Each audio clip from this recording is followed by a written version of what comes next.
Yes, everyone, welcome once again to our book review journey, looking at the book by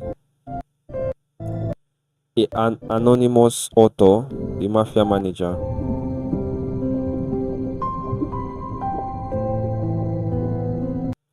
So, considering the fact that this is actually a shorter book, we'll be concluding today. We'll be seeing the book um, chapter by chapter as we always do.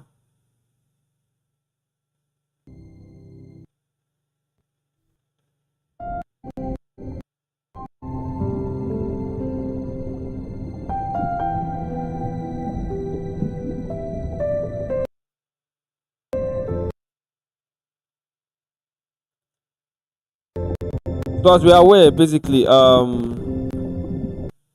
this book is written by someone that definitely must have had experience on how mafia managers manage their business, how they do things, how they go about their activities. So that must have prompted why this book was written. And so we are just basically going to see the same thing.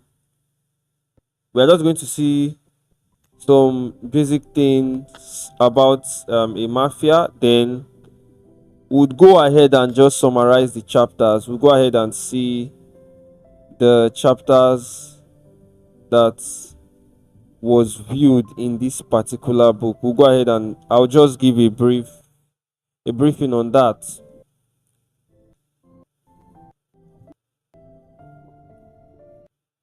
So basically, who is a mafia? If we just want to do a basic Google search, who is a mafia?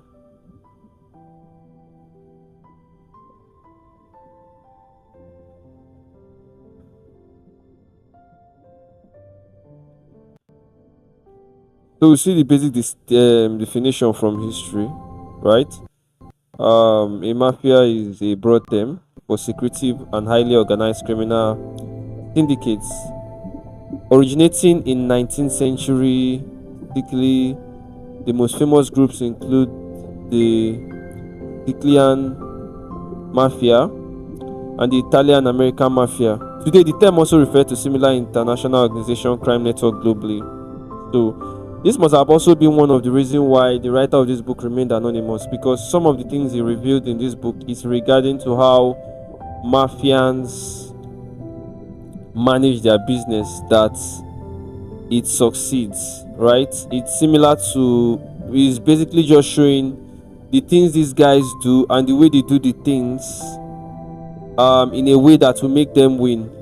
And of course, he also sort of like said something like, of course, the beginning of the book also said corporate Machiavelli, right? Of course, that's someone might easy to depict deception and all of that. But when we delve into the book, we'll see how interesting it is. So, just seeing the chapters, let's just go ahead and just see it now. Without further ado, the introduction of this book basically, of course, it just talks about the fact that you should consider yourself. That is, get there, right? You should consider yourself first in most of the decisions you make, in any decisions you make regarding to your career, sort of like being selfish about it. Then in the capos, of course, capos is basically letting you acknowledge the fact that there would always be those above you in career, in business and all of that, and you must learn to submit first. And according to him, as you submit to those people, it could get to a point when you have the opportunity to strike. You ensure you strike so that you also be a capo. Then he talks about office politics, and you have to acknowledge that there is such, and you have to know how to play this office politics. You have to know how to watch for it. Not everyone in business is your friend. Not everyone in the office is your friend. Then in business, same chapter under managing yourself. It's just about self-awareness, knowing things that this is actually what happens. This is actually what occurs in an organization, and even in business. It just describes business basically the way mafia sees it, right? He described problems the way mafia sees it. They see it as opportunity.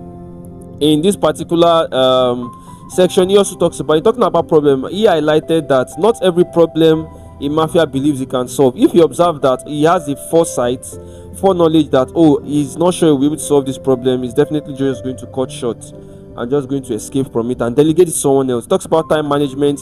Of course, in time management, he also softly talked about delegation, the art of delegating. It's a very good skill. The more time you have, the more tendency you are to be much more productive. So there is that art of delegating the little tasks to people around you, the people that are below you. So that's how the mafians think. When it comes to decision making, also he talks about how the mafians make decision, right? How they are usually very careful when it comes to making decisions, because any decision made now can affect the future. He talks about friends and enemies. The mafians do not really feel that friends might not be enemy one day. Of course, when they are choosing friends, they are always very careful and always very, very anxious. Then in the axioms, he just gave some basic quotes. Axioms are just some quotes that the mafians just have in their memory. I think one of the axioms I can recall in this book is when it talks about rashness is the key to misfortune. It talks about not being too loquacious and all of that. So the axioms in this book just gives exposure to some quotes basically. In part 2, it talks about managing others. And what is it about managing others? Basically, the mafians knows how to hire, so you must be skillful in hiring.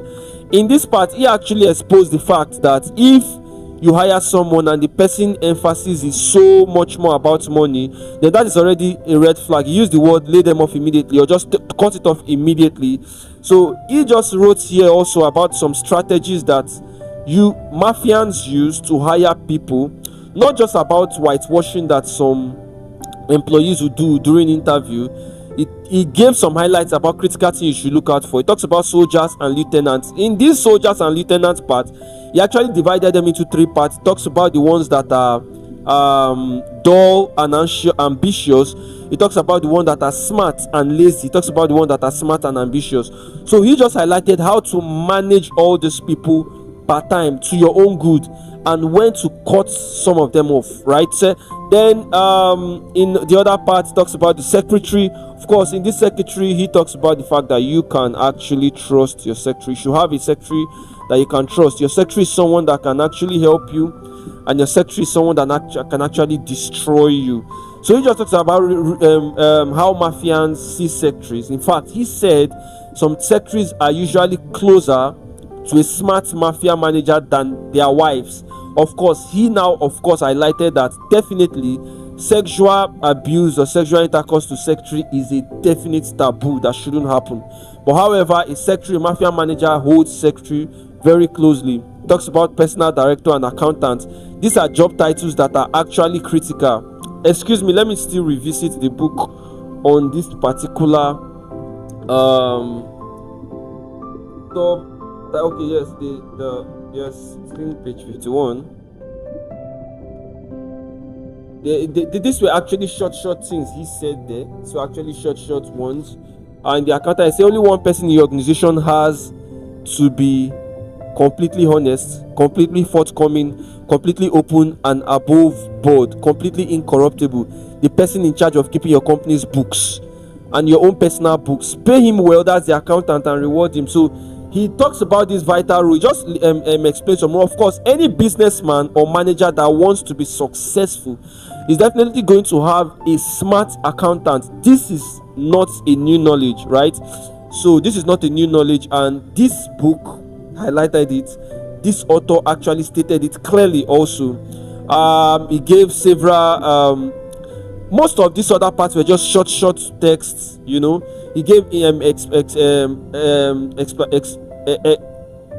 explanation about firing and why you should fire, when you should fire, and how to fire. Definitely firing is one of the key activity of a mafia manager. In fact, not just mafia manager, but anyone actually that is involved in managing people. Then in the part 3, which is the last part and the end, it talks about the true nature of business, how business looks like, capitalism, how capitalism is seen. Of course, even in America, I think the Republicans believe in this. So Mafias know how to take advantage of capitalism. The rich also, according to him here, mafians that are rich definitely see it as just a divine blessing and they are meant to remain rich. Right, and of course, he talks about negotiating, one of the key skills of a mafia. They do not just negotiate blindly, they have to be very, pragmatic in it. Then he talks about my memorandum. Of course, he said mafians sometimes do not write everything down, especially when they know that it's going to involve trickery, right? So this book basically, towards the end, it still gives much more axioms. Talks about liars, secrecy is also part of being a mafia. A role model. Mafias will always have role model. We saw it from the beginning about Capo. All right, so that we have come to the end of this book's review. We've come to the end of this book review, and we are going to review another book next. And this book basically is a great book, a short book by an anonymous author, and definitely this anonymous author wrote how mafia managers think, how they do what they do, how they see business, how they believe business should look like, how they believe others should do their business, right? And how they have influence over people. And overall, what I've learned in this book is just the fact that they kind of mix good and evil to ensure that they achieve business, to ensure that they get their results. They go all out for it, of course. And that is an interesting thing to know about a mafia manager, a boss. Knowing how to fire, knowing how to hire, understanding also that people are different, understanding how to manage different people in a team. So I think that's corrected my perception about people also, thinking that everyone can be trained into leadership. This book, of course, in business, in this book, of course, it shows that not everyone can actually be trained into leading people. Some persons can lead, some persons cannot lead. Some persons need to be fired, some persons need to be managed easily, right? Of course, the skill of hiring also, a mafia manager acknowledges that and knows that hiring the best will also make him know how to prosper in his business. So thank you so much and see you another time.